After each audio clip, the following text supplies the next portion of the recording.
ఈరోజు పెద్దలు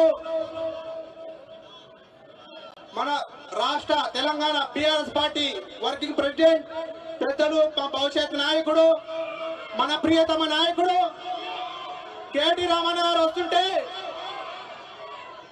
ఆయన వస్తున్నారని తెలిసి 10 రోజుల నుంచి గద్వాల్లో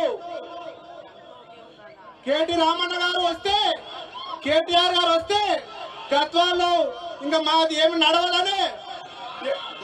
నడవదు ఇక రామన్న గారు ఇక్కడ వస్తారని ఎన్ని కుట్రలు చేసినా ఎన్ని అడ్డంకులు చేసినా ఈరోజు రామన్న గారు మన తేరు మైదాన గద్వాల పట్టణానికి వచ్చినారంటే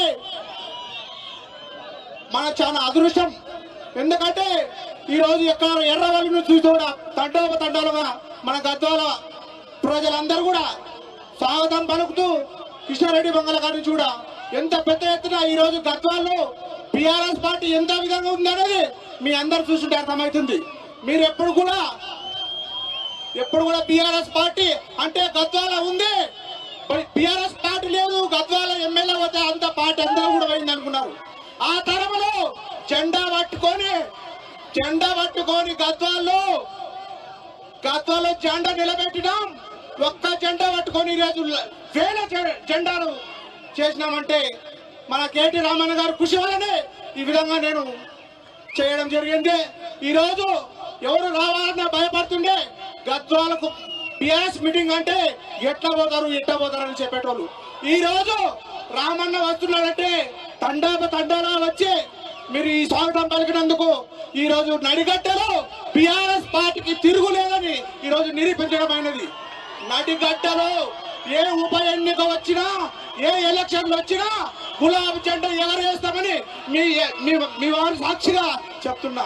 ఈ రోజు గులాబీ జెండా ఎగరడానికి ఇదే కారణం. ఈ రోజు జనం చూస్తే ఇప్పుడే మనము ఉప ఎన్నిక వేస్తే ఇప్పుడే గెలిచిపోతుంది 50-60 మెజారిటీని గులాబీ జెండా ఎగరేస్తామని ఈ గంటలో చెప్తున్నాం. గద్వాల టిఆర్ఎస్ పార్టీ లేదని ఈ రోజు పొద్దున కూడా సోషల్ మీడియాలో రామన్న పర్యటన ఎన్నో సోషల్ మీడియాలో ఎన్ని అడ్డంకులు సృష్టించినా ఇంత పెద్ద ఎత్తున గద్వాల ప్రజలు వచ్చినారంటే రామన్న కృషి వల్లనే ఈ రోజు ఈ బహిరంగ సభ ఏర్పాటు చేసుకున్నాం. ఇంత పెద్ద ఎత్తున మీరు స్వాగతం పలికినందుకు ధన్యవాదాలు తెలుపుతూ ఎప్పుడు కూడా టిఆర్ఎస్ పార్టీకి గద్వాల్లో తిరుగులేదని మరొకసారి మీరు రుజువవుతుంది కాబట్టి అన్న మాట్లాడేది కాబట్టి వర్షం సూచన ఉంది కాబట్టి ఇప్పుడు మీ అందరు కూడా రామన్న గారు మాట్లాడతారు, ఇంకా మాట్లాడతారు కాబట్టి మీరు దయచేసి అందరు కూడా నిశ్శబ్దంగా ఉండి రామన్నకు ఈ రోజు చూస్తే గద్వాల తిరుగులేదు టిఆర్ఎస్ పార్టీ కానీ రామన్నకు అర్థమైంది కాబట్టి మీరందరూ కూడా ఒకసారి ఆలోచన చేసుకుని ఎప్పుడు కూడా టిఆర్ఎస్ పార్టీ ఈ గద్వాలో ఎగరేస్తాం జెండాని గంట బలా చెప్పండి. ఇంతతో ఈ అవకాశం ఇచ్చినట్టు జై తెలంగాణ, జై తెలంగాణ, జై కేసీఆర్, జై కేటీఆర్. అలా రాచోలి మండలం పెద్దదనవాడ గ్రామం ఇదా ఫ్యాక్టరీ కమిటీ వాళ్ళు జయరాం రెడ్డి గారు, లక్ష్మణ్ గారు పైగా కొడుతున్నాం ప్లీజ్. అన్న కేశవాన్ని ఒక నిమిషం మాట్లాడతాడు. మాట్లాడే ముందు మీ చేతుల మీదుగా ఆయన కండువేయాల్సిందిగా తాజా మాజీ మున్సిపల్ చైర్మన్ కేశవ్ గారిని కండువేది